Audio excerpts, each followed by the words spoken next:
Video nọ m na-eme ugbo emene ugboro atọ mmadụ atọ ma nwaanyị atọ complain otu ihe mana mmadụ abụọ ka ha na-so mee postule anyị mere na background ka ha aga onye kelesi m juderele mbụ ụwa ma ya mejọrọ na nne na nna ya nwụọna ya kwanụ ka o so ga ka ada lụrụ di soro di ya gawa, ọ chọghị ime otu ha si emege, ọ chọghị ime otu ụmụnne ya si emege, ya soro di ya gashi ike na ọ na akụkọ ka ya na ha na-anụ na adanne ha na ọfụma na ya na di ya rụrụ ụlọ elu na ha megeke ọzọ ha na-aga vacation na ala bekee elu na ya ma wa ọgwụ ka nwoke a jitọ ṅara adanne na adanne ya na-ajụ ese ha ma ha arụ ndụ ma ha nwụrụ anwụ gị ikpe ya bịa ala iko problem ya agbanyọ fon na ntị na ọ ya nwa nwoke osogada na ya nwa adanne etokwere ya eto ụmụ atọ ọnụ ntara ya etoro ke nwoke n'ime ha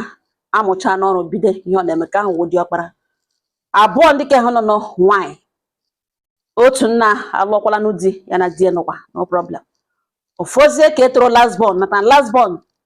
born bụ ka etoro yuzolu di ofozie ka etoro last born na ọya nwa hụrụ maka skuul ya na ọya nwa hụrụ maka ọrụ ọ mụrụ mgbe ọ si achọrọ ịga kọmputa skuul na ọya nwa ya na di ya hụrụ maka ya o ruo ka ọ gakwaracha skuul gụcha bịa n'ụlọ ya na ya nọchaa mana movement ya ahụ ga-ebe ya na di ya nọ ya likechaghị ya kpọọ nwanne ya sit ya down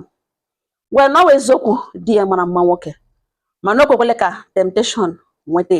na o chetakwe uliri ji ya na ya abụọ n'ọwa otu nne nwanne ya nwaanyị nọrọ nga bewe na-ebe aba na-ele otu ihe shiri kparịa ya n'ụdị ahụ na ọwọta ihe shi filie na ya dị chip before mara nwanne ya nwaanyị mere fonu kpowa diọkpara nne ka etoro ya direct bido kowara ihe mere na ihe nye gị allegation na ya agwaghị na ya lụrụ dịrị nwa na ya akụga ya ọnụ nwanne ya nwaanyị bido rekiwe di ya bata fepụrụ ya nọ na ntige n'otu a jụọ ya sọ wọta ihe shi na disrespect ya na o ruole na kod ya na ya wee stupid woman na ya efidiri na ya ma ihe na-enwe ihe di ya na-eji ọnụ agwa mmadụ di ya na-agwa ya regret wasị n'ụkwa mana ya mana ihe ya hụrụ ya bịa rịọwazie di ya rịọwa onye ihu rịọwa anya azụ sị ha biko na ha ọwụghị ụta ahụ ihe shi ewere ka eshi ya ebido emewe onwe ya nwanne ya nwaanyị nọrọ nga wee iwe buo akpa ya laa ya na-akpọ na fon okwe ha aza ya akpọga sendịara meseji si ọgbaghara ya okwe ha anọ ya elega ihe ka esi enwere ihe ọzọ ya kwuru na-awụhụ n'okwekwele ọnwụnwa nweta na onwe ihe ọzọ ya kwuru na-awụhụ ichetara nwanne ya na ya wụ otu nne na ya wụ ọbara ya na-enyeghị ya direct allegation ya gwakwana ihe ya ahụ bere kpatara na eji kwuge destin okwe ya ekwupụ ọ nara ya iwe wee ụwa break everywhere raise dust kpọọ ụmụnne niile koro anya mere nọrọ nga na move on nwanne ya na-epikizikwe kọl ya before ya mara ọ blọk ọ line ya rịọnụ di ya na ọ dị ya na-ebi n'ụlọ ka ha aga forget ada one na ebe ọsọ woto shiri chọọ ọrụ na mmanya na-ekwe end ya nothing ya gbo yiye nothing ka ha aga nwanyị mba na ome na 1 year nwanne ya nwaanyị shi n'ụlọ ya bacha kemgbe 1 year ahụ tọpụbere ya ọnụ kpobe na fon ọ ya ka ya nọ one day di ya lọta di ya ṅụrụ mmanya enweghị isi mmanya ọ ṅụrụ mmanya ya lọta gbanyere ya aka wee sị ele mgbe o bidokwara na ịṅụ mmanya dị na ọma na onweghị isi mmanya na ịṅụcha mmanya were ụdịka anya anyara moto lowa na ọ nwekwara ihe o yiri di ya were anya mmanya na-agwa ya na echiche egbuole na ya hapụ ya di ya were anya mmanya na-agwa ya si emekasala marriage ya na nwunye hụrụ n'anya ka gịnị nwunye nabatara ya mgbe ụmụ agbọghọ ndị ọzọ si enwe ihe nwere nwunye ọma ya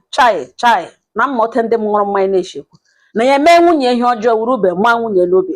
ewu ya nọrọ nga na gboo mmanya ebe niile ogbogbo ahụ ozugbo ogbochafe isi azụ daa n'elu bed ya nọrọ nga chịrị ụkwụ ya chigoge n'elu bed yipụ ya trauza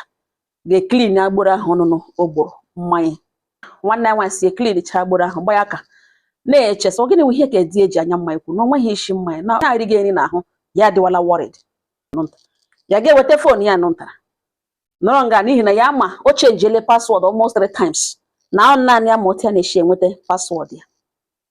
emepe fon nụntara gawa straight to WhatsApp nwaanyị mba nọ And thank God for technology. Mmepe ya mepere WhatsApp. Ya hụ the first message nọ n'elu, the first chat. You check onye ya na chat ga ọ nwanne. You check the number ọ nwanne ya nụtara shi n'ụlọ ya pụọ. Ya baiga n'ime chat. Na nwanyị mba nọ. Ya na-ele chat nọ n'ekiti nwanne ya nwanyị na di ya. Ya na-ele ebe nwanne ya nwanyị gwaga di ya na di ya mara mma nga niile. Na di ya bụ n'obu gbagagba. Na ọ bụrụ na nwunye ya awụghị nwanne ya. Na ya na-ebattle ya na ido ya na ido ya udo. Na di na-agwa di ya na ọ mara mma maruo nga niile. Na ya biko na ya miss gị. Di ya jụọ ete sendere so soon. Na ruo kwela no 2 weeks ya na ya abụọ hụchara. Ihe nwanne ya filiri na ọ nọ another state. Na ọ nọ ebe ọ savụ na ọ ebe ahụ ka ọ nọ. Ya ma na ọ na-abịa na steeti ya. Ya na di ya lodge na hotel. Emekere ha mma. Di ya gwawa ya so ruo kwela no 2 weeks ya na ya abụọ hụchara. Nwanne ya nwanyị agwawa di ya si ya achọghị ịma na ya agaghị ebi ya wụ na okweghị idi. Na ya na-abịa na Friday na ọ kwadoro na by the way na before ya echefuo na ya sị ka ekele ya na iPhone 16 ọ zụtara. Na nwamba nọ nza ya enweghị iPhone. Na ihe ya na-use na ọ Infinix. Infinix ya ejikwara ego ezo from business ya na-eme. Na nwanne ya nwanyị use iPhone 16 na ọ dị ezoro ya na ya sị ka ekele na the phone na ọ chara. Na ya biko bịawa na ele mgbe ọ ga-abịa na ya chọrọ ịbịa Friday ọ ya bịawa ka ya nwa ọ ga-abịa. Di ya gwawa ya si ya na ọ nawana too much of attention nakwa mana nwanne ya nwanyị dị sensitive. Ya pụta hụ ugbo na ya na-eme travel. O ruo ihe Friday n'ugbo ya chọọ ebe ọzọ ya ga-agwa ya na ọ ga-suspect wa na ọ mana nwanne dị emotional na ọ na-arahụ ya ebewe na ya achọghị ihe ga-emeli ya obi elu. Nwanne ya nwanyị agwawa ya na n'eziokwu na ọ bụrụ na ya awụghị nwunye ya awụghị nwanne na mma ya eme ihe ya ga-eme na ya ga like ịdọ ya or share ya with anybody. Na anyways na ọ naghị erile ya obi na-eri ya obi na ya hụrụ ya n'anya too much. Na ya amaghị otu ọ ga-esi eme mana ihe ya chọrọ ịgwa ya wụ na enwebe nwoke filiri his peace na ndụ ya. Na ya biko ọ ya bịawa Friday na nwamba nọ nza ọ si ya were the whole messages ma pictures maka nwanne nwanyị sere ma ebe ọ dị aṅa maka o sere ha sere na room na hotel room ya ma ọ dị ya gara visit ọ ya nwa jere visit dị ka ha sere na hotel room ebe die werere ọnụ were aka abụọ para ite ara nwanne ya nwanyị were picture phone ya send ara di ya nọrọ ga-asị wow na nwamba na ya gụgidere message ya ma na kemgbe 1 year nwanne ya nwanyị were iwe shi n'ụlọ ịpụọ ya na di ya nwere ihe ha gaga. Na emechara ya gụgide gụrute old messages ebe nwanne ya nwanyị dị ime. Ihe nwanne ya nwanyị na di ya taxiri di ya o ji ga-ewepụ afọ ime ahụ 250,000 naira na di ya nyere the money. Ya ma na ọ marụkwa ime n'eziokwu ọwụ ihe o jiri nara di ya ego. Na nwamba nọ na message ka nkọ na message ka nkọ. Na were the whole messages niile forward ya na phone ya. Di ya dịkwa na ha wee. Na nwamba nọ nza ihe ọzọ ya nọrọ na nwanne ya nwanyị eji ha ahụ na ọ dị down. Onye gwagakwana ya ihe na wo last born ha nọ na ka edi ha uju abịa ya n'ihi na ya mara na o nwere ihe gaga on between nwanne ya nwanyị aha na-ekwokwu ya na di ya chọọ ha wee di ya gara lo one day ya chọọ opportunity nweta opportunity gaacha ha na phone ya wee ebe nwanne ya nwanyị gwaga di ya na ya gaala ụlọ ọgwụ ị ga-ewepụ nwa na doctor si ya na a ga-enwe a lot of complications na ọ ma na ya eshere na ya ime several na doctors na aka na ya ga-enwe complications ya na-aga ha like na the best way wụ na ya mụọ ya. Di ya gwawa sọ try ya la mgbọrọgwụ ya si na mgbọrọgwụ worst iji mgbọrọgwụ esi ime na ọ na-egbu mmadụ. Na the same chart ka ya chọpụtara na afọ ime ọwụ already eruola 3 months. Ya nọrọ nga huji n'akwa bege ọkwa anya akwalitecha. Di ya gara lo jụwa sọ gịnị ka ihu ya dị ote ya sị na ihe mege ya kwa na ọwụ onye ahụrụ n'anya maga ya ube n'obi. Di ya emepecha anya sị ele ihe o menere ya jụwa di ya sị so na enwere ihe gaga n'ekiti ya na nwanne nwanyị. Ọ nọrọ nga nwa ya akala anya nye ya allegation ya na nwanne ya raise dust everywhere ekpewere ọkụ ya wụrụzi onye na-arịọ ha gbaghara. na nsogbu a na-achọghị ịbịa kọwaa ogologo akụkọ na ebe dọkịta si ime ọ dị ugbu a na ọ ga-ewepụ ya na ọ ga-enwe a lot of complications na ya na-suggest ka ọ gaa lụọ nwanne ya ahụ na biko na ọ grant ya divorce ka ya kpọrọ ụmụ ya gawa na ya amaghị ote ya na nwanne ya nwaanyị ga-esi ebi n'otu ụlọ ebe ya mụrụ nwoke mụọ nwaanyị. The same nwanne ya mere ihe niile. The same nwanne nyere ya allegation kparịa ya n'ụdị ọ dị ukwuu. The same nwanne ya block ya for 1 year ọ tọpụrụ ya ọnụ na ya amaghị ote ya na this lady ga-eji biri n'ụlọ ya wụrụ nwunye ka ishi ka ahụ abịa wụrụ ka abụọ na ihe mere nụ emen na enweghị ihe ọ na-abịa ịkọrọ na ihe ọ na-abịa imere explain na ya ahụchabere ihe niile ya anọchakwala ihe niile. Ọ sị di ya nọrọ ga were ikpere wụọ n'ala si ya biko na ya biko na ya hapụ ya na ya ga-anwụ na ya biko na arịrịọ ka ya na-arịọ na ọ nwanne ya nwaanyị na blackmail ya mgbe niile na ọ nwanne ya nwaanyị jie na this relationship na ọ nwanne ya nwaanyị push into it na ya biko ya nọrọ nga na were another number send ara nwanne ya nwaanyị message wee sị ya na ọ gbalịala na onye na-ekwuru na ọ wụ nwanne ya nwaanyị ka edore ka ya nọ ntọrọ nyere allegation ka ọ na-aga di ya na ya nọ n'ọrịa ime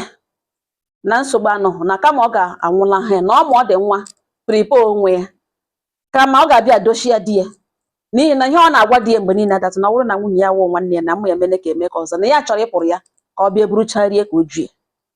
nwanne ya nwaanyị mezie ya blọk shizie na line ochie ya kpọzie ya si ya na ya chọrọ ịbịa na ihe awụghị ihe fon before 2 days ọ wụchachia n'ụlọ were ikpere wụọ ya na kwụsị ya biko na ya gbaghara na ya deserve ka egbuo ya egbuo na ya gbaghara ya biko na ya gbaghara ya na nkwa ya na-ekwe ya ugbu a na ya ga-aga iwepụ nwa ma ọ wụrụgodo ọnwụ ka ya nwụọ na ya ga-aga iwepụ ya na ihe ga-eme ka hapụ iwepụ ya na-ele ya tụpụrụ ya ọnụ akwa eji ya obi ya nụrụ nga kpọwa Kedi Ọkpara were the whole messages a niile